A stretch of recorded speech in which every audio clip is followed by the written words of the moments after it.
Hello मेरे प्यारे भाइयों, आप सभी कैसे हो। आप सभी का अपना परिवार गुरुकुल विद्या में आप सभी का स्वागत है। सत श्री अकाल, श्री राधे राधे। आपको तो पहले ही थंबल लग गया, आपको पता चल गया होगा कि आज हमारा क्या हम पढ़ने वाले हैं। Height and distance. Height and distance. तो चालू करें। आज हम बेसिक लेवल पे स्टार्ट करेंगे हाइट एंड डिस्टेंस, क्योंकि मैंने आरआरबी एनटीपीसी में दिखा है कि बहुत इजी इजी क्वेश्चन आ रखा है हाइट एंड डिस्टेंस से, और हर शिफ्ट में एक क्वेश्चन आया है। ऐसा कोई शिफ्ट नहीं है जिसमें ये हाइट एंड डिस्टेंस से क्वेश्चन नहीं आया है। तो इसीलिए मैंने, क्योंकि क्वेश्चन तो बहुत सारा है, लेकिन मैं लमसम मिला जुला के ठीक ठाक क्वेश्चन लेके आ गया कि आप इतना कर लोगे ना, क्योंकि आज तो फर्स्ट क्लास है, इसका दो क्लास लेंगे तो उसमें आपको फिर मतलब समस्या ही खत्म हो जाएगा। चलो ठीक है, स्टार्ट करते हैं इसी के साथ। Height and distance.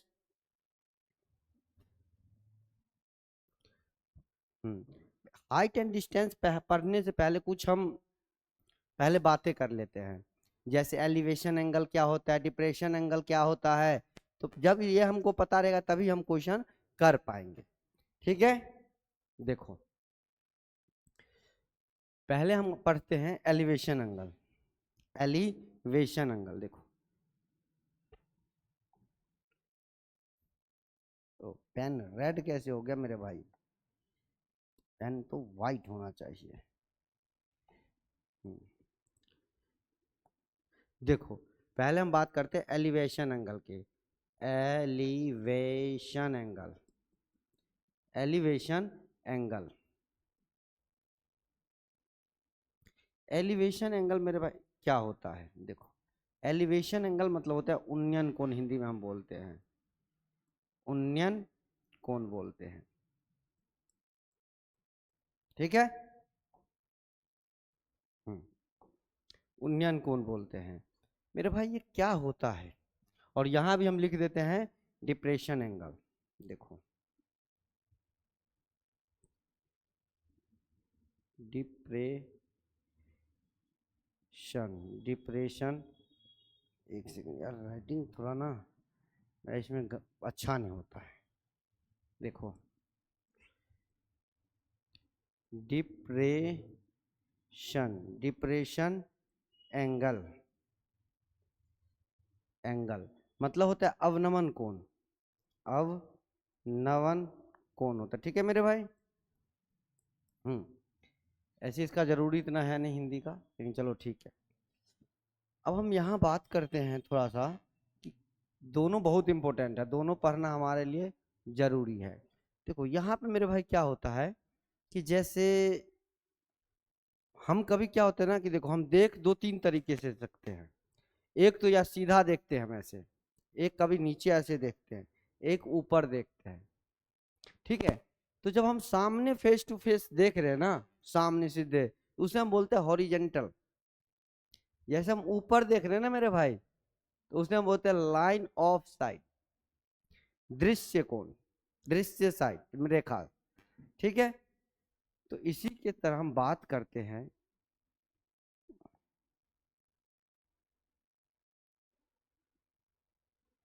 ठीक है, मान के चलो मेरा ये आंख है, आंख है।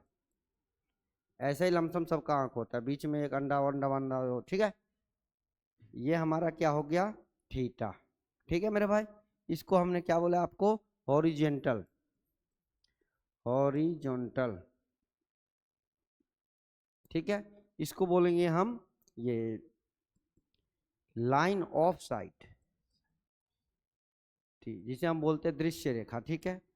ये जो एंगल बना है ना, इस क्या क्या, लाइन ऑफ साइट और हॉरिजेंटल के बीच जो एंगल बना है उसे हम क्या कहते हैं, उसे हम बोलते हैं एलिवेशन एंगल। एलिवेशन,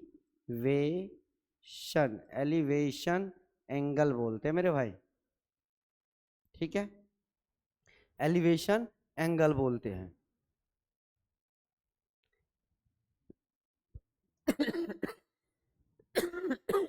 हम्म, उसके बाद क्या आता है, डिप्रेशन एंगल। इसमें क्या होता है मेरे भाई कि मैंने पहले बताया, एक तो हॉरिजेंटल होगा, एक होगा लाइन ऑफ साइट, एक जो हम नीचे देखेंगे उसको क्या कहेंगे।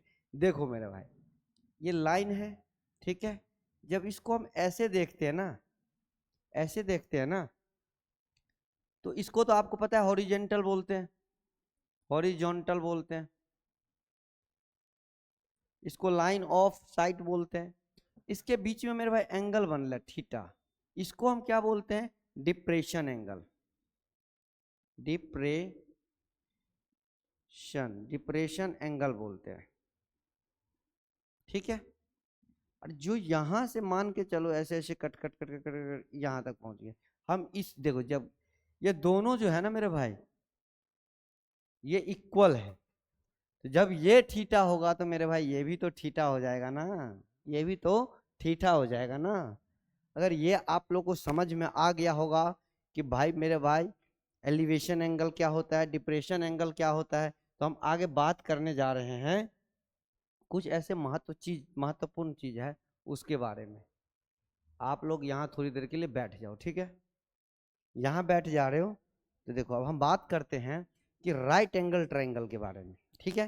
राइट एंगल ट्रायंगल, इसको थोड़ा बड़ा कर दो सर जी, हाँ कोई दिक्कत नहीं, इतना दूर में हो ही जाएगा, ठीक है। दिख रहा है ना, ठीक है, अब ठीक है। अब देखो राइट एंगल ट्रायंगल के बारे में हम बात करते हैं मेरे भाई। ये राइट एंगल ट्रायंगल है, ठीक है, राइट एंगल ट्रायंगल है। यदि ये 45 डिग्री है तो ये कितना हो जाएगा, ये भी 45 डिग्री है और ये 90 है, तो यदि 40 के 5 हमारा में 1 यूनिट है तो इसके पास भी 1 यूनिट होगा, ठीक है। इसके पास हमारा जब ये 1 है तो ये कितना होगा, √2 यूनिट होगा, √2 यूनिट होगा, क्योंकि 45 डिग्री 45 डिग्री और 90 डिग्री में जो रेशियो बनता है 1 रेशियो में √2 बनता है, ठीक है। ये समझ में आ गया आप सभी को, यही बनता है। अगर हम यहाँ पे आते मेरे भाई, ये 90 डिग्री, क्योंकि दो महत्वपूर्ण है 15, 75, 90, ये सब ना के बराबर पूछता है, लेकिन जो हमारा ये है ना 45, 45, 90, ये वाला एक हो गया, एक होगा 30, 60, 65, ये दोनों बहुत इंपॉर्टेंट है, ठीक है। तो देखो क्या है ना कि हम इसको ना आकृति बना ही लेते हैं, क्योंकि आप लोग देख कैसा आकृति बना रहे हैं गुरुजी, तो हम जो है ना शेप बना लेते, कैसा शेप चाहिए आपको, ऐसी वाली शेप हमको चाहिए मेरे भाई, देखो ऐसी चाहिए, ठीक है, ऐसे चाहिए ना मेरे भाई। अब ये कितना है मेरे भाई, अब देखो ये 1 था, अगर ये यहाँ पे मेरा कितना डिग्री ले लूँ मैं, यहाँ पे 30 डिग्री ले लूँ, यहाँ पे मैं 60 डिग्री ले लूँ, यहाँ पे तो 90 है ही, तो 30 के सामने जो हमारा होगा मेरे भाई वो क्या होगा, 1 यूनिट, 1 यूनिट। 60 के सामने हमारा कितना होगा मेरे भाई, √3 यूनिट, ठीक है, ठीक है। इसके सामने हमारा होगा मेरे भाई 2 यूनिट। सर ये क्यों लिख रहे हो, क्या लिख रहे हो, समझ नहीं आ रहा, अब बता रहा हूं मेरे भाई। 30 डिग्री, 60 डिग्री, 90 डिग्री, आपको ये पता होगा कि 30 के वैल्यू 1/2 होता है, 60 के वैल्यू √3/2 होता है, और इसका वैल्यू 1 होता है। जब हम इन सब को एलसीएम लेंगे तो 1 रेशियो में ये 2 वहां चला जाएगा, √3 और रेशियो में ये क्या हो जाएगा, 2 हो जाएगा। इसीलिए हमने लिखा है कि 60 के सामने √3 यूनिट, 30 के सामने 1 यूनिट और 90 के सामने 2 यूनिट। अगर इतना समझ में आ गया होगा तो पहले हम इस पे बेस कर लेते हैं, जब हम 15, 75, 90 पे जाएंगे तब हम जो है आगे पढ़ेंगे, ठीक है। तो इसने पे पहले हम क्वेश्चन कर लेते हैं, क्योंकि इतना सबसे इंपॉर्टेंट है, इसी पे पूरे क्वेश्चन आपको मिल जाएंगे। देखो पहला ही क्वेश्चन हमारा आ गया मेरे भाई कि दीवार के सहारे टिकी एक सीढ़ी क्षैतिज जमीन के साथ थीटा कोण बनाती है, तो इस प्रकार की tan थीटा 15/8 है। तो यदि दीवार से सीढ़ी की शीर्ष की ऊंचाई 30 मीटर है तो दीवार से सीढ़ी के आधार की दूरी सेंटीमीटर में ज्ञात कीजिए। मेरे भाई देखो पहले हम बना लेते हैं अपना, देखो ये है, ऐसे बनाने की क्वेश्चन में जरूरी नहीं था, लेकिन मैं आपको समझाने के लिए बना देता हूँ। ये है, अब मेरे भाई थीटा का वैल्यू कितना दे रखा है, मान के चलो कि ये थीटा है, टेन थीटा। टेन थीटा बराबर में क्या होता है, परपेंडिकुलर में बेस। तो परपेंडिकुलर हमारा कितना दे रखा है, 15। बेस हमारा 8 सेंटीमीटर दे रखा है, ठीक है, क्योंकि सेंटीमीटर में फाइंड करना है। 15 8 दे रखा है। आपसे पूछ रखा है कि यदि शीर्ष शीर्ष की ऊंचाई 15 मीटर है, मेरे भाई क्या पूछ रहा है कि शीर्ष का ऊंचाई 15 मीटर है, ये शीर्ष का ऊंचाई 30 मीटर है, तो दीवार से सीढ़ी के आधार की दूरी ज्ञात कीजिए। मुझे ये वाला ज्ञात करना है। कह रहा है मेरे भाई कि यदि ये 30 है, यदि ये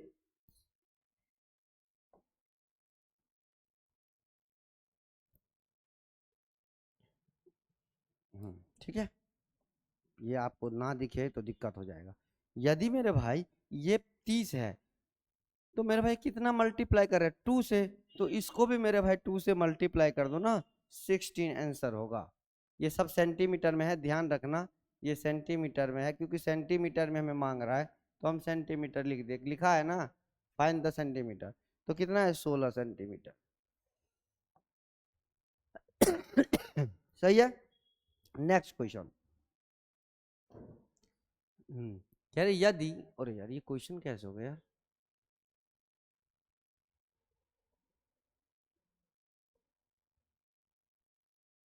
चलो इंग्लिश में पढ़ लेते, पता नहीं क्वेश्चन कैसे सेट कर दिया इसने। कि from point on the ground of the angle of elevation the top of the, नहीं होगा यार, ये कैसे हो गया मेरे भाई, ये from point on the ground of the angle of elevation to the top of the tower of the 30 the point of the 40 metres away from the base the tower find the. देखो यार ये question दिख नहीं रहा है, मैं मेरे पास होगा ये क्वेश्चन, में पढ़ के सुना देता हूँ। क्वेश्चन क्या है, क्वेश्चन क्या भी बता रहा हूँ, ऐसे पीडीएफ में दिख जाएगा आप लोगों को। दूसरा क्वेश्चन है ना, कह रहे हैं कि एक मीनार, कह रहे क्वेश्चन कि एक मीनार के शीर्ष का भूमि पर स्थित एक बिंदु से उन्नयन कोण 30 है, वह बिंदु मीनार के पाद से 48 मीटर दूर है, तो मीनार की ऊंचाई क्या है, find the value of height. Height बता रहा है, बताने के लिए। तो मेरे भाई ये देखो, ठीक है, इसको करना क्या है, से देखो करना क्या है, ये है, ठीक है, ये बता रहा है कि ये एक पॉइंट है, ये एक पॉइंट है, ठीक है, ये एक पॉइंट है, ठीक है मेरे भाई, ये पॉइंट है। इसकी जो दूरी है इस बीच में, पॉइंट ऑफ द 48 मीटर, मतलब इसकी वैल्यू जो दे रखा है 48 मीटर दे रखा है, 48 मीटर दे रखा है, ठीक है, 48 मीटर, 48 मीटर दे रखा है यहाँ से दूरी। और एंगल कितना दे रहा है मेरे भाई, 30 डिग्री दे रखा है। जो एंगल बन रहा है ना मेरे भाई, ये 30 डिग्री बन रहा है, ठीक है। तो ये 30 का वैल्यू यदि 1 दे रखा है, 30 का वैल्यू 1, तो ये 40, ये √3 है, तो √3 का वैल्यू मेरे भाई 48 दे रखा है। क्या मैं √3 का वैल्यू निकाल सकता हूँ, एक का वैल्यू, तो मैं क्या 16 को 16 या 48, 16 3 जा कितना होता है 48 लिख सकता हूँ। यदि मैं इसको काट दूं तो मेरे को 1 का वैल्यू मेरे भाई आ जाएगा 16√3। अब मेरे को मांग क्या रहा है मेरे भाई, मांग क्या रहा है 1, इसका ये हाइट 1 का वैल्यू मांग रहा है, तो 1 का वैल्यू मेरे को क्या हो जाएगा भाई, 16√3 मीटर हो जाएगा। नेक्स्ट क्वेश्चन, ये भी तो दिख रहा है ना, हाँ ये सब दिख रहा है, चलो कोई दिक्कत। एक ऊर्ध्वाधर छड़ की लंबाई और उसकी छाया का अनुपात 2 में 12 है, तो सूर्य का उन्नयन कोण ज्ञात कीजिए, सूर्य का उन्नयन कोण ज्ञात कीजिए। अब देखो,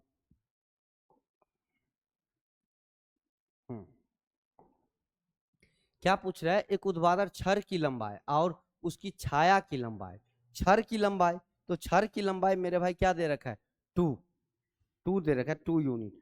इसकी लंबाई क्या मेरे भाई, पहले बात जो एंगल, एंगल पूछ रहा है ना, फाइंड द एलिवेशन एंगल बोल रहा है, तो ये 2 दे रखा है, ये मेरे भाई 12 दे रखा है। क्या 12 को मैं क्या 2√3 लिख सकता हूँ, 2√3 लिख सकता हूँ, बिल्कुल लिख सकते हो सर, कोई दिक्कत नहीं है।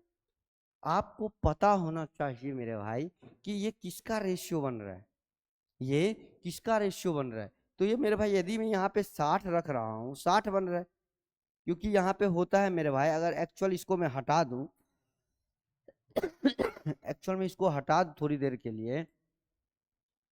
के लिए मैं हटा दूं, तो ये क्या पूछ रहा है, ये क्या पूछ रहा है कि टू टू रेशियो में, अगर मैं इसको बोल दूं कि 2√3, 4×12, 4 का 2 बन जाएगा, काट दो तो मेरे भाई क्या बना, 1/√3 बन रहा है, यही तो बन रहा है। अगर 60 का वैल्यू 1 है तो √3 हो गया, 30 डिग्री है, 60 30 डिग्री होगा मेरे भाई। ये तो देखो क्या कह रहा है ना कि ऊर्ध्वाधर छड़ की लंबाई उसकी छाया की, छड़ की लंबाई 1 है तो ये है। तो ध्यान रखना मेरे भाई कि ये नहीं होगा, ये काट दो। क्यों? क्योंकि रेशियो किसका बन रहा है, रेशियो किसका, क्योंकि मेरे भाई 30 डिग्री का वैल्यू 1 होता है, 1/3। 60 का वैल्यू मेरे भाई क्या होता है, √3 होता है, यही तो रेशियो दे रखा है। तो मेरे भाई आंसर क्या होगा, 30 डिग्री। हम्म उस बिंदु से एक उस बिंदु से एक 250 √3 मीटर ऊंचे टावर के शिखर का उन्नयन कोण ज्ञात कीजिए, जिस बिंदु से इसके टावर के पाद की दूरी 200, मतलब पैर की दूरी 200 मीटर है। मेरा बहुत इजी क्वेश्चन सब करवा रहा हूँ आज। देखो, देखो ये कितना दे रखा है, ये आपको नहीं दे रखा है, लेकिन ये आपको दे रखा है कि भाई 250 √3 बराबर उस बिंदु से एक 250 मीटर ऊंचे टावर की शिखर का उन्नयन कोण बताए, 250 मीटर ऊंचे। ये दे रखा मेरे भाई 250। हमको इतना तो पता है कि इस सब को काटूंगा ना तो √3 और 1 का रेशियो बन रहा है, और √3 1 किसका रेशियो बनता है मेरे भाई, 60 का। तो एंगल कितना बन रहा है, 60 डिग्री, यही आंसर है। देखो कह रहा है जमीन पर एक बिंदु से पहाड़ी की चोटी का उन्नयन कोण 60 डिग्री है, यदि पहाड़ी 171 मीटर ऊंची है तो उस बिंदु से पहाड़ी की चोटी तक की दूरी ज्ञात कीजिए। मेरे भाई देखो क्या कह रहे क्वेश्चन, ऐसा क्वेश्चन बना रखा है, समझ में आ रहा है, ऐसा क्वेश्चन है।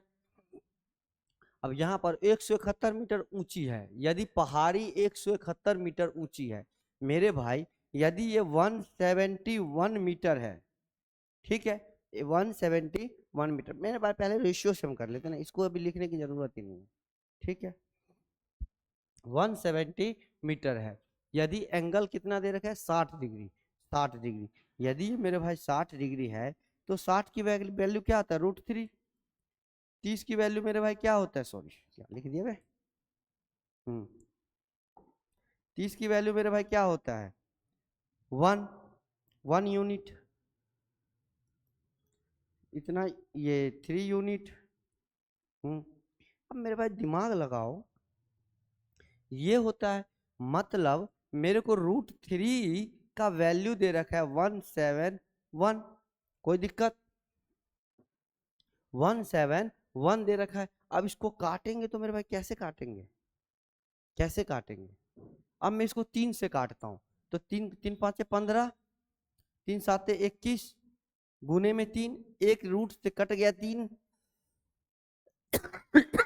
तो मेरे भाई एक की वैल्यू आ गया 57, एक की वैल्यू मेरे भाई क्या आ गया 57, 57 √3। अब इसको काटेंगे मेरे भाई तो क्या होगा, ये कट गया तो इतना बचेगा ना, बोलो कैसे बचेगा, क्योंकि आपको पता है कि 57 3 जा होता है एक 171, 50, और रूट से काटेंगे तो एक रूट बच जाएगा, तो 57 √3 हो गया। एक का वैल्यू आपको पता है कि ये 2 है, यदि ये 60 डिग्री है तो ये 3 है, एक है, ये 2 है, तो 57 को सर में 57 रूट में 3 को मल्टीप्लाई कर देंगे 2 से, तो कितना हो जाएगा 114 √3। मेरे भाई यही तो मेरा आंसर है, कहाँ है 114 √3। देखो कोई दिक्कत है कि एक भी क्वेश्चन में कोई दिक्कत नहीं होगा। हाँ अब पढ़ते हैं, एक सीधी दीवार के सहारे इस प्रकार टिकी हुई है कि वह भूमि से 60 डिग्री का कोण बनाती है, यदि सीढ़ी की लंबाई 10 मीटर है। तो बताइए कि सीढ़ी का पाद दीवार से कितने दूरी पर है, दीवार से कितने दूरी पर है। सीढ़ी की लंबाई उसने बता दिया मेरे भाई। अगर सीढ़ी की लंबाई बता दिया, देखो इस क्वेश्चन से में ना भी बनाओगे ना तो भाई आंसर दे दोगे, क्योंकि उसने क्या कहा है कि यदि सीढ़ी की लंबाई 10 मीटर है तो मेरे भाई ये तो 10 मीटर दे दिया। आपको पता है, आपको पूछा क्या है, 60 डिग्री का कोण बनाती है यार, जब एंगल दे दिया क्या दिक्कत ही नहीं है। 60 की वैल्यू √3, 1 यूनिट 30 के वैल्यू 30, 1 यूनिट 30 एंगल। अब भाई दिमाग लगाओ यार, दिमाग लगाओ। अब इसकी वैल्यू, अगर ये 3 है तो इसकी वैल्यू मेरे भाई कितना होगा, इसकी वैल्यू मेरे भाई कितना होगा, 2 हो जाएगा। इस 2 का वैल्यू मेरे पास 10 या 5। तो आपसे पूछा क्या है, पूछ रहा है कि सीधी का पाद, ये जो फुट है इसकी लंबाई पूछ रहा है, मतलब 1 गुने में 5, 5 मीटर आंसर है मेरे भाई, ये आंसर है। ठीक है, नेक्स्ट क्वेश्चन देखते हैं। कह रहे हैं एक टावर से 30 मीटर दूर खड़ा एक व्यक्ति, ठीक है, एक टावर है मेरे भाई, ये टावर है, इसको ना टावर वाली बात आ गई, टावर वाली बात, तो इस शेप को हटा देते हैं। हम्म हम्म देखो टावर है मेरे भाई, ये टावर है, जो कह रहे हो समझो। एक टावर से 30 मीटर दूर खड़ा है एक व्यक्ति है, वो यहाँ से 30 मीटर दूरी पे खड़ा है, यहाँ एक व्यक्ति खड़ा है, ठीक है, ठीक है, 30 मीटर दूरी पर खड़ा है एक व्यक्ति। एक टावर से 30 मीटर दूरी पर खड़ा एक व्यक्ति टावर के शीर्ष की और 30 के उन्नयन कोण से देखता है। मेरे भाई वो यहाँ से बैठ के यहाँ से 30 के उन्नयन कोण से यहाँ देख रहा है कि भाई ऐसे करके ऊपर क्या हो, तो 30 उन्नयन कोण है। आपको पता है कि मेरे भाई कि 30 का वैल्यू 1 यूनिट होता है और 60 का वैल्यू मेरे भाई √3 यूनिट होता है। इतना समझ में आ गया। हम्म तो टावर की ऊंचाई ज्ञात कीजिए, इसकी 1 यूनिट की वैल्यू मुझे फाइंड करना है, समझ में आ रहा है आपको, 1 यूनिट की वैल्यू फाइंड करना है। अब देखो मेरे भाई 30 की वैल्यू 30 1 की, लेकिन मुझे 3 √3 की वैल्यू, मेरे भाई √3 की वैल्यू हमें 30 दे रखा है। अगर मैं इसको काट रहा हूं तो ये एक का वैल्यू जो मेरे भाई होगा क्या होगा, 10 √3 आ जाएगा। एक का ही तो वैल्यू पूछ रहा है मेरे भाई, तो 10 √3 होगा आंसर।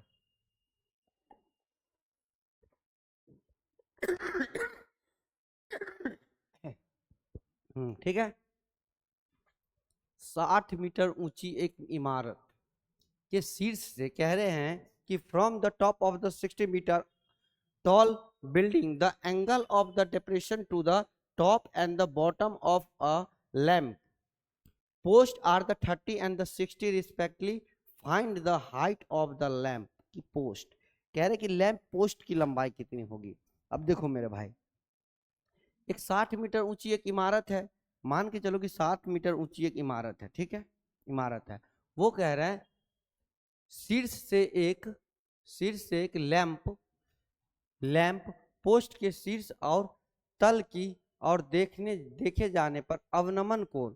देखो मेरे भाई एक लैंप है, कह रहे अवनमन कोण, कह रहे कि जब हम इमारत के शीर्ष से देखते हैं, किसके, लैंप पोस्ट को देखता हूं, लैंप पोस्ट को देखता हूं, तो मेरा जो अवनमन कोण है वो कितना बन जाता है, यहां से क्या कह रहे इमारत शीर्ष से एक लैंप पोस्ट को शीर्ष और तल की ओर देखते हैं देखे जाने पर अवनमन कोण क्रमशः 30 और 60 डिग्री बन जाता है। मेरे भाई जब हम यहां से देखते हैं ना तो ये तो 30 डिग्री बन जाता है अवनमन कोण, और जब यहां हम देखते हैं ना मेरे भाई यहां से, तो सॉरी,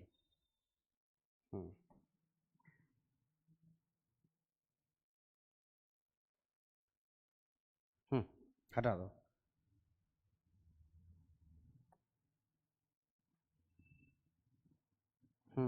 जब हम यहां से देखते हैं ना मेरे भाई, यहां से तो 60 का कोण बनता है, समझ में आया? जब यहाँ से देखते हैं तो 30 का एलिवेशन एंगल, ठीक है, डिप्रेशन एंगल बन जाता है। तो मुझे तो पता है कि भाई 30 के वैल्यू 1 यूनिट होता है, 60 का वैल्यू √3 होता है। अगर ये √3 है तो ये भी √3 हो जाएगा। मेरे भाई 60 का वैल्यू टोटल कितना दे रखा है मेरे भाई? √3 दे रखा होगा। 30 का वैल्यू 1, तो 1 का वैल्यू अगर 3 √3 हो रहा है तो पूरे के वैल्यू मेरे भाई कितना हो जाएगा? 3, क्योंकि √3 मल्टीप्लाई बाय में √3 3 हो जाएगा। 3 में से 1 माइनस होगा तो मेरे भाई इसकी वैल्यू 2 हो जाएगा। अगर इसकी वैल्यू हो गया तो इसका भी वैल्यू मेरे भाई 2 हो जाएगा। अब मेरे भाई आप जानते हो कि पूरा है 3, पूरे 3 की वैल्यू मेरे भाई कितना दे रखा है? 60। पूरे 3 की वैल्यू मुझे बोल रहा है कि 60 मीटर है, तो एक की वैल्यू मेरे भाई 20 हो जाएगी, ठीक है। और आपसे 2 पूछा है तो 20 गुने में 40 आंसर हो जाएगा, 40 मीटर।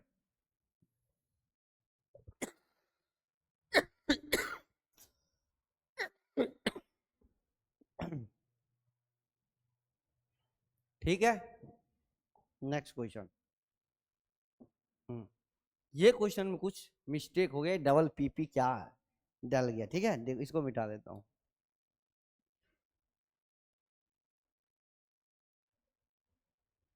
ये एक ही पी है मेरे भाई, डबल ट्रिपल पी नहीं है, ठीक है।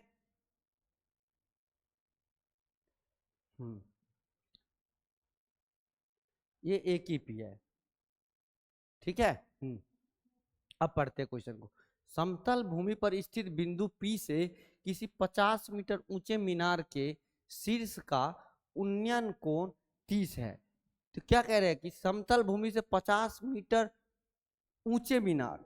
अब मेरे भाई देखो 50 मीटर ऊंचा है,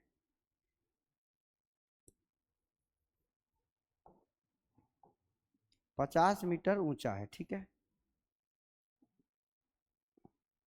हमें इसको तो पहले बात ही नहीं करना, इसको साइड कर देते हैं, ठीक है। हाँ, अब देखो दिमाग लगाओ। हम्म